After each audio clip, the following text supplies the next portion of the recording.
Alright, we have a job here. We're going to set a condenser only. The compressor has failed in a 6 or 7 year old Linux unit, and there's no warranty.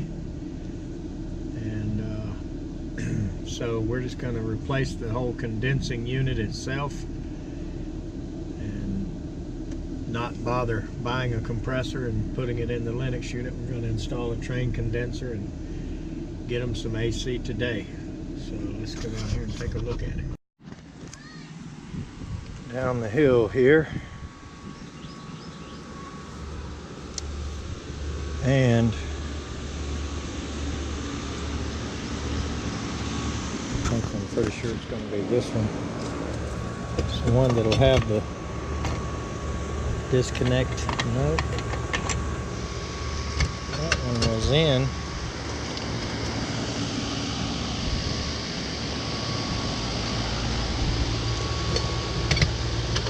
There we go, upside down disconnect. So we had a tech out here checking it yesterday and determined the compressor is finished with its life. Small 3-ton. That's what it is. Here comes our new train down the hill.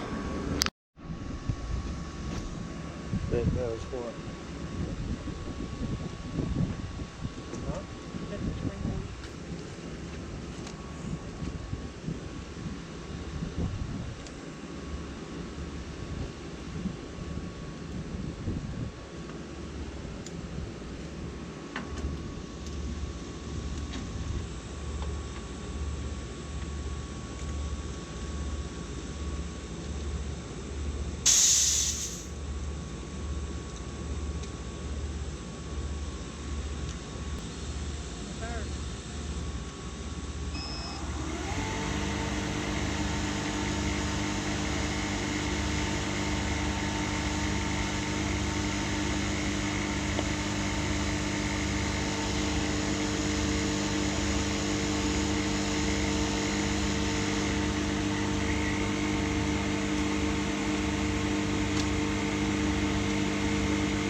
Wrong one.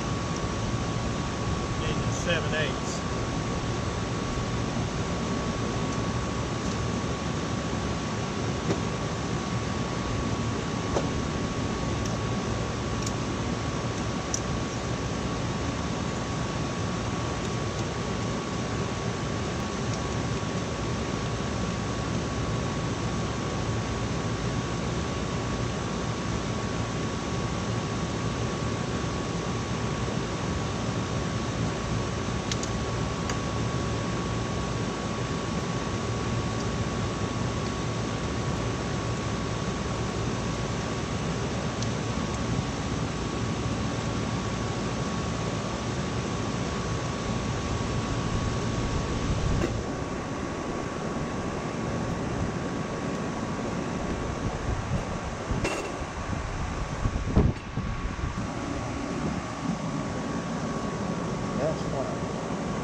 Give that a moment.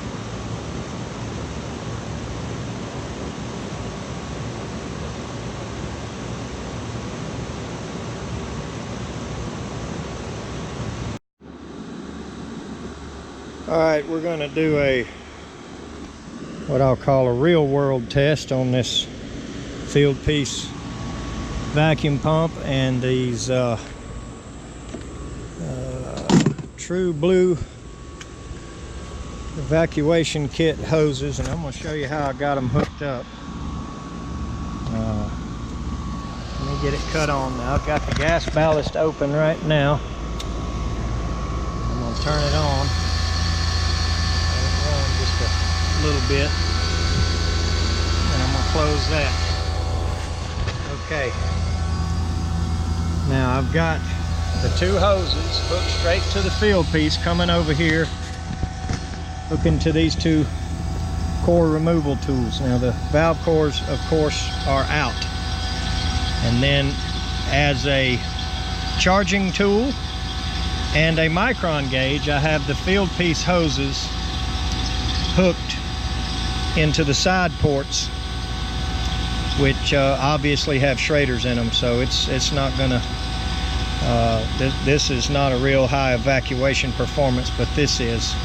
The big hose comes straight in and goes straight through the core removal tool. So I had a couple of comments on my setup and the way I do this about that I shouldn't be including these gauges, but in the end, if you watch each step that I take here and what I'll do, I think you'll see the logic. Now, it came with two of these really nice core removal tools, but I used an Appion on the bottom because it's a little bit shorter.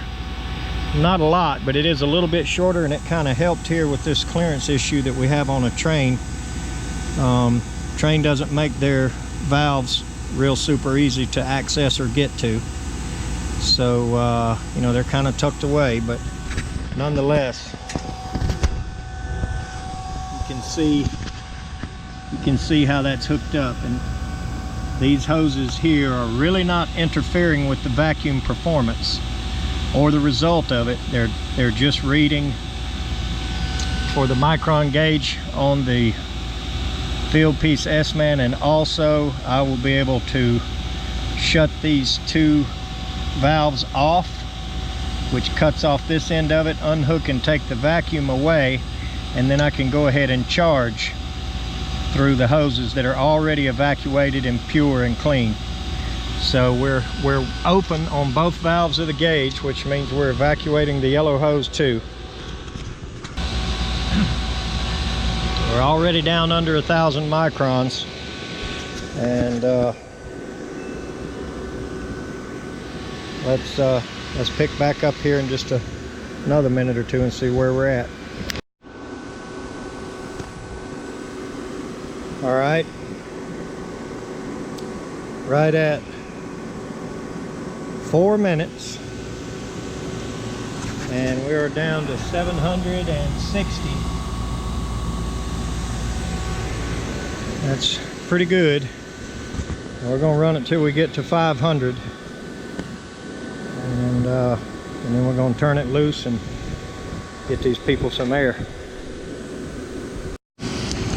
All right, we're down to 659, and it has just been 6.5 minutes, 6 minutes and 40 seconds, down to 657. So it's going pretty fast. I'm pretty impressed with this evacuation kit. These hoses are pretty serious business. I really like them. So we should be done in just a few minutes, ready to release it and fire it up. Okay, we're down to 597, 596 microns. Been running just under 9 minutes. So we're right at 9 minutes now. 595 on the microns. We're going to wait till it hits 500 and see exactly how long that takes. It is slowing down a bit now, but You know, this is a 7/8 line that goes up through the basement, the first floor, and the second floor into the attic. So I'm gonna say there is probably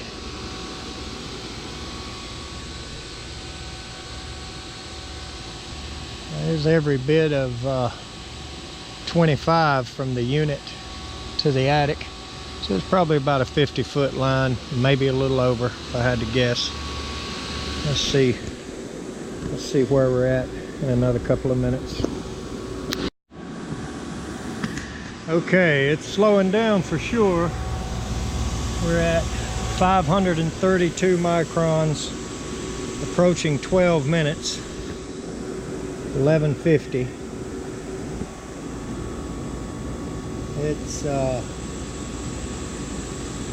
definitely not moving as fast as it was. It's at 530. So I'm pretty sure we've just got a few minutes here and we'll hit 500. All right, we're down to 508, 507, at almost 13 minutes, and looks like the same thing as every day. Rain's gonna sneak up on us. And it's at 506, so we're not looking at long here. We might as well wait for that magic number of 500 and see how long it takes and get this thing going. All right, right at about 13.5 minutes is where it hit 500. I don't know if the reflection popped up a little bit. Now it's going back down. 498, basically at 14 minutes. So that's pretty good for a big long 7/8 line set. 14 minutes. So I'm happy with that. So I'll show you my shutdown process and what I do. And the first thing I do is turn off the valve core tools. Then reach over here and turn the pump off, and we'll go ahead and unhook them here and get the pump out of the way. All right, we've got it released, and there's our standing pressure, about 233 pounds. We flipped the jug and we have it ready to charge. Now, we have not put the cores back in yet, and they're laying right there, and I'll show you my process on that in just a minute, but we're going to go ahead and start it up and get it charged. Okay, subcooling's up to almost 7, 6.8, 6.7. Now keep in mind the superheat is going to be high. It is hot as fire on that 3rd floor up there with no air for 2 days. I think she said it was 94 up there earlier today. So while we're letting this settle in a little bit, I'm going to give it another shot. And we're going to let this run a few minutes. I'm going to go up there and make sure everything's okay. And we'll come back in here and dial it in exactly. All right, we're right on 10. So just under it and just at it when it's fluctuating. So I'm going to flip the jug back, and I'm going to use just a little bit of vapor to push the liquid out of the hose, and I'm going to hope that ends up about perfect.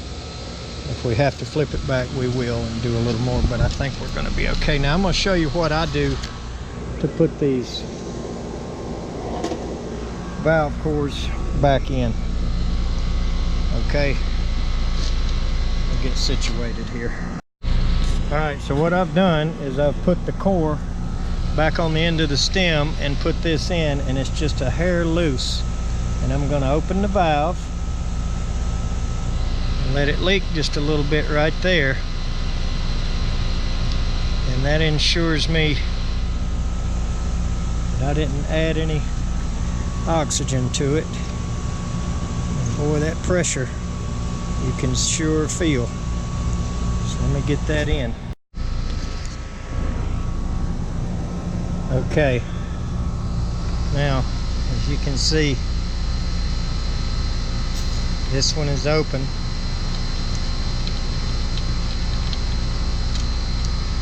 And the core is in it. So just got that one done. Alright, and just to get it out of the way, I'm going to go ahead and take it off and do the other one. Alright, I've got the core on the end here. I'm going to have it just a little bit loose. Had some pressure in it. You could see it pushed my knob up. Takes two hands for me to get that out.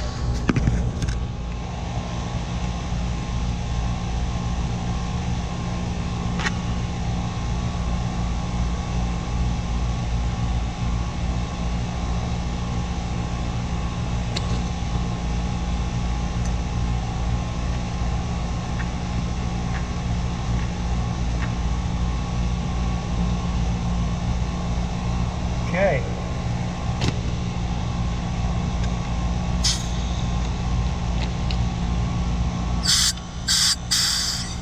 A little bit in the housing, but you can see now it's open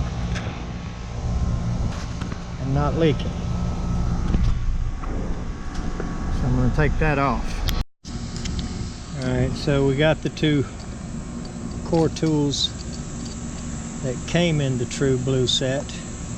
They look like yellow jackets, but I'm not sure what they are. I'm sure they're a vacuum rated core.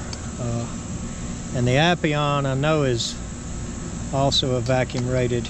It even says it on the sticker that you pull off right there. So anyway, I really like this kit. It's a time saver.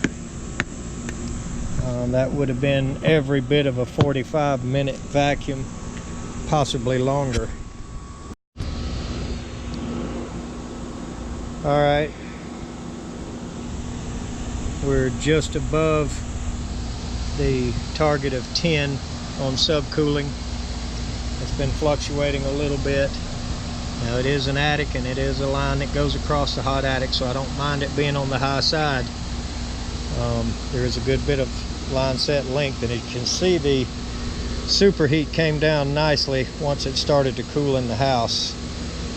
It really quickly, we've had it running probably 35 or 40 minutes, and it came down pretty quickly in there, a good several degrees.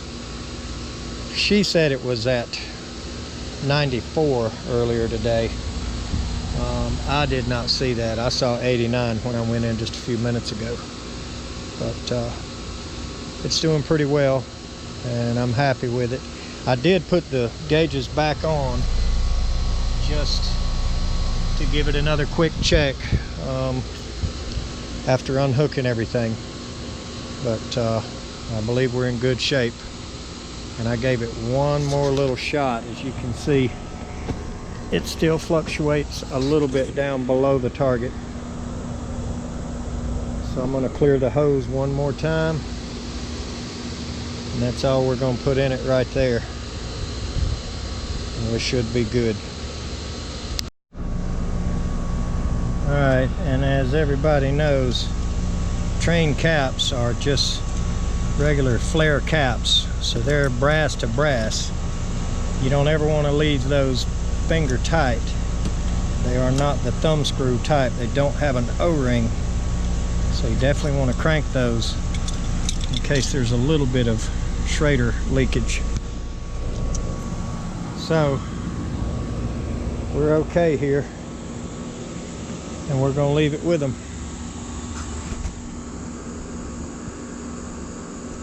Just the reason we did, you know, the thing is, I don't personally care for compressor change outs unless they're under warranty. I'll just go ahead and say that. If we're buying a compressor and we've obviously got no warranty on the unit, we're going to get a very minimal warranty with the compressor itself. I just don't see the point. And it's expensive to replace a compressor, so we gave them a good price for the whole unit, and it's got a 10-year warranty on the entire unit, and I just think it's a better purchase. We let them compare both prices. They weren't that enormously far apart. We did not change the coil. We did pressure test it, but all we did was the condenser. So I just think they made a smarter decision and bought that. We would have done it either way, but they chose to agree with us and just do the whole condenser. So there it is, up and running. Thanks for watching.